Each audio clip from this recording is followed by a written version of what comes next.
Well, it's certainly been a busy week nationally. This has been our second busiest auction week of the year. Kevin Brogan from CoreLogic with all the details in just a moment. Hi everyone, my name's Nick and I'm the Country Manager here at Beepo. We offer outsourcing services for real estate agencies that are looking to become significantly more productive and efficient. Let me give you a bit of a rundown about how our real estate team actually works. At Beepo, we have many positions to assist our clients in the real estate industry. These include sales assistants, trust accountant, marketing staff. We also have a couple of our most popular products, the property management assistants and Rock End property assistants.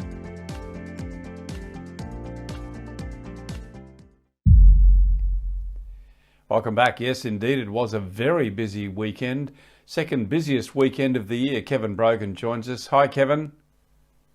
Hi, Kevin. Very busy weekend. Yeah, indeed. Well, almost 8 out of 10 auctions selling nationally. Let's firstly bring up the preliminary clearance rate at 74.1%, Kevin. Yeah, look, that's really been underpinned by strong performances out of Sydney and Melbourne this week. And you mentioned, that this was a very busy weekend. That's also true in Canberra. So those are the capital cities that are sort of carrying that 74%, and that may well stay above 70% by the time we get the final results in. That'll be later this week. Yeah, it's really good to see you mention Canberra there at 79%. That's really strong and off a good number of auctions too, I have to say, at 78. Absolutely. So we've seen increased auction activity in Canberra for the last month or so. This week, probably not quite as busy as last week, but I mean, there has definitely been a sort of building strength in the market, and that 79%, really sort of underpins that market has firmed up pretty much. Okay, well, let's go to the Sydney sub-regions. Firstly, we'll bring that graphic up. Kevin, the standouts for you there? Yeah, look, there's quite a few in the 80% range. Ryde, I think, topping at 83.1% this week. And there's a couple fairly close behind it too. North Sydney and Hornsby, which we've become accustomed to seeing near the top of the league table, is right up there. And the Northern Beaches as well. I mean, we've also come to expect them to, or properties in that area, to perform pretty well. No real sort of weak links. The Central Coast at 59.4%. Obviously, it's a little more distant from Sydney, and so that is the lower end of the range. Top sale coming out of Maroubra. Let's take you to that, and an Australian high as well at $7 million. Phillips Panzer Donnelly's Alexander Phillips and Christian West selling this 4-bedroom home. This is a view that you would never lose, Kevin. Front row seat, beachfront, real time. It's the first time it's been offered, I believe, in 50 years. It has R3 zoning as well, scope there with council approval for future development, Kevin. Oh, look, that's right. I mean, when you look at this, it is the views and the position that sells the property. Look, it is well presented, but perhaps it sort of shows that it hasn't been on the market for 50 years. But people don't sell this type of property very often, and I think that's the reason behind it being the highest sale in the country under the hammer on Saturday. Look, the views go right the way down Maroubra Beach to Malabar Head National Park, so they are quite spectacular. You've got that massive outdoor deck to sit and enjoy those views. Look, the average ownership sort of underlies that premise that this is a tightly held area. It's almost 16 years in Maroubra, and obviously this property being pretty special, held onto for longer. The median price in Maroubra is $1.8 million. Obviously, not every property is on the coast with this kind of a view. That's actually down a little from $2 million last year, but it's worth looking. You don't have to go that far back, only to 2012, to see a median house price of about $1.1 million. So even though it's down a little bit in recent history, there's been significant growth, over the last few years. Yeah, top sale there, Marine Parade Maroubra, $7 million out of Sydney. Let's take you to the Melbourne sub-regions now, ahead of looking at our top Melbourne sale. And some good results there too, some in the 80s, 3 or so in the 80s, top Inner East again. Yeah, look, we've seen the East doing pretty well. Outer East is perhaps just lagging a little behind the Inner East this time. The Inner South has done particularly well at 84%. None of the regions really sort of lagging behind. The one that we do draw attention to from time to time being the Mornington Peninsula, just with, in relative terms, slightly lower auction volumes, a bit more volatility in that market, so down on last week. But the rest of the sub-regions actually performing pretty strongly overall. Top sale coming out of Brighton in Melbourne, 1 and 3 Collins Street, $4,050,000. Greg Downs and Campbell Cooney from Hodges selling this one. I love the headline on this one, Kevin. So rare that it's hard to breathe, and that's a reflection of the fact that it doesn't very often happen where you can buy a property like this that's actually also got council approval for the construction of 2 townhouses. Yeah, look, it has. And the interesting thing about this is there are actually 2 existing dwellings on the site. They're brick veneer dwellings of fairly modest proportions, but aggregated, they create a site of 750 metres or so, with quite a wide road frontage. So look, there's plenty of opportunity. Looking at the aerial view of this area, there are some pretty large freestanding houses. So the existing approval may be a bit of a draw card, but so potentially is the option to build something else on that site.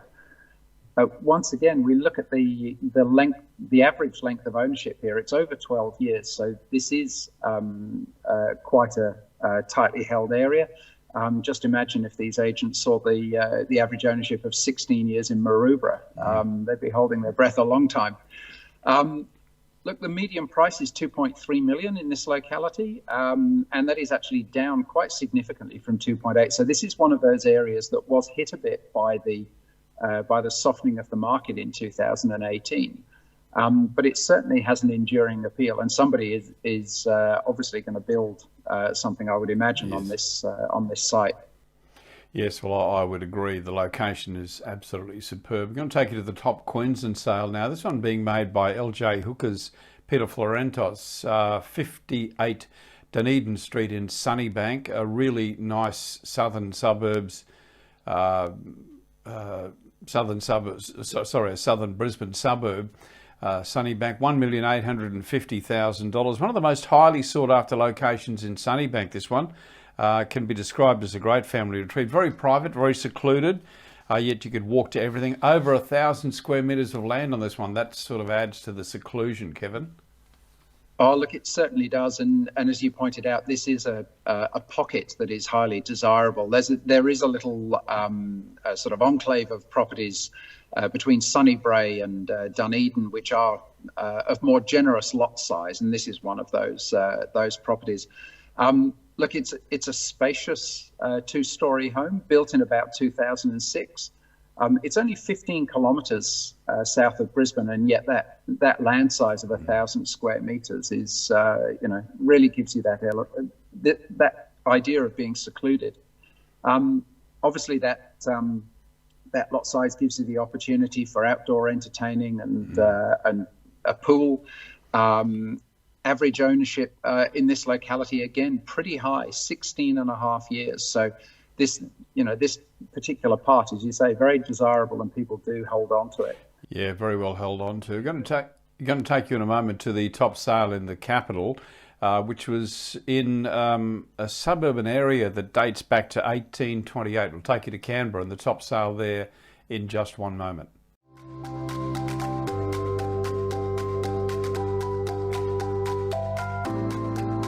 In today's market, great ideas alone simply aren't enough, but innovative execution can hand you a real competitive advantage.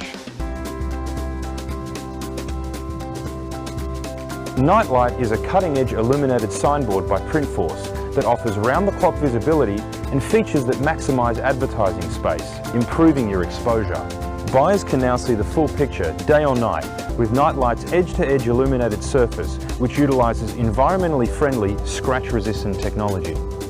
Now available in 6x4 and 8x4. Nightlight is as versatile as you need to be in today's market. Let your clients know you're working day and night for them, and then prove it with Nightlight.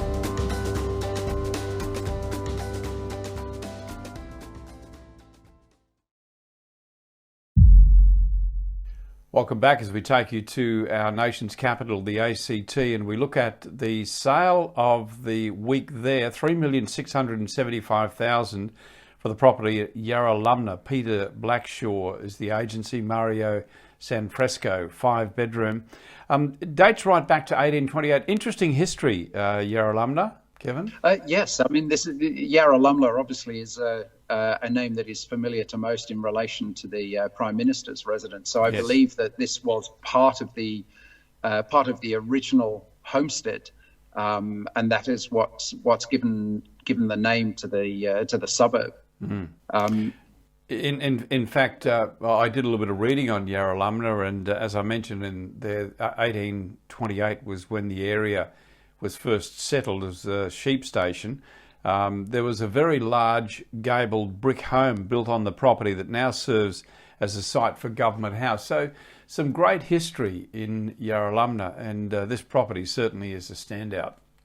Oh, look, it is. We're talking about the lot size of the property in Brisbane. This has got 2,800 square metres of established, what I might describe as English-style gardens, and it's only 2 kilometres away from Parliament House, just to the west of Parliament House, and it's walking distance to Lake Burley Griffin as well. So.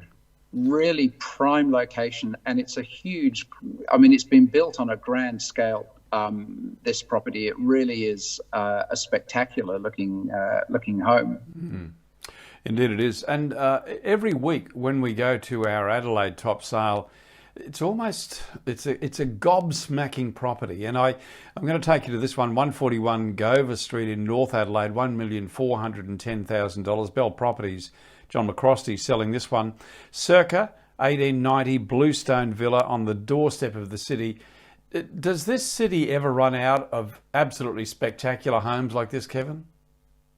Well, it's funny you should term it like that. I mean, one of the things about North Adelaide, I think, is they're not making any more. No, that's right. And I think that is the reason why we see North Adelaide feature in our highest sales, is properties like this. They are highly desirable. All of those period features have got a great deal of market acceptance. The street appeal is sensational, and they just aren't making any more of them. So we've certainly seen the median house price in North Adelaide increase quite significantly. I mean, it's currently 1.18 million, and that is up 30% on last year. Wow! Yeah. People love history, don't they, Kevin? I mean, it brings about a certain charm, and I think this property carries all of that. Oh, look, it certainly does. I mean, heritage listing can be a double-edged sword. If you've got a property which is not maintained well, the heritage listing can actually act as a disincentive to purchasers. But when you've got a property that's maintained well, that charm and the fact that it's located in North Adelaide and you're surrounded by properties with similar appeal is one of the main drivers of value. This property has been looked after pretty well, but I'd suggest that there's sort of scope for sort of improvement in kitchen and bathroom. Yeah. No, lovely property. And speaking of charm and character, our property out of Perth certainly delivers that in spades. Ray White's Deborah Brady sold this 4-bedder. It's in one of Perth's most coveted coastal locations. The house itself, Federation style, has retained all of the charm and character. It's just waiting for someone to come in and give it a spruce up. Once again, we can see a large area of land, just over 1,000 square metres, but $2,100,000 recorded on this sale, Kevin. 1 Fraser Street, Swanbourne. Absolutely. Now, Swanbourne is quite a popular sort of beachside suburb, and in fact, we've spoken before about how the Perth market has generally been quite soft for at least the last 5 years or so. It's interesting to see the median price in this location is 1.62 million, and that's up by about 6%. This property, as you say, I mean, it's the period features, built in 1910. It's obviously been maintained well, but once again, there is scope for improvement. And I see the sales particulars mention the opportunity for subdivision. And, there potentially is an opportunity on that front, but as it currently exists, this is a home which would respond very well to refurbishment and modernisation. Again, tightly held, 13.6 years. You'll see that sort of emerging theme, particularly with our highest sales. The real driver is when people get an opportunity to get into an area like this where it's perhaps difficult to do so, then they're prepared to bid aggressively at auction. Indeed, that's the history of it. So just to recap for you, our preliminary clearance rates around the country: Sydney 77.2, Melbourne 77%, Brisbane 45.1, Adelaide 60.6, Perth 52.6, and Canberra 79%, giving us a preliminary weighted average nationally of 74.1%. Kevin Brogan will join us again at the end of the week and we'll give you the final numbers. You're predicting that they'll stay above 70%, Kevin? Yeah, look, I mean, it certainly has the feeling that there's a fair bit of strength returning in Melbourne after a couple of weeks of slightly lower results. So, yeah, I think it had managed to stay above 70%. Yeah, well, we'll see what happens when the final 600 or so auctions results are recorded by CoreLogic, giving you the most accurate and fastest results around the country. This is a good barometer for us. Kevin Brogan joins us every Monday and every Friday with the most detailed look at the auction statistics around the country. I'm Kevin Turner. Kevin Brogan, thank you, my friend. Look forward to talking to you again on Friday. Thanks, Kevin. And we'll see you next time.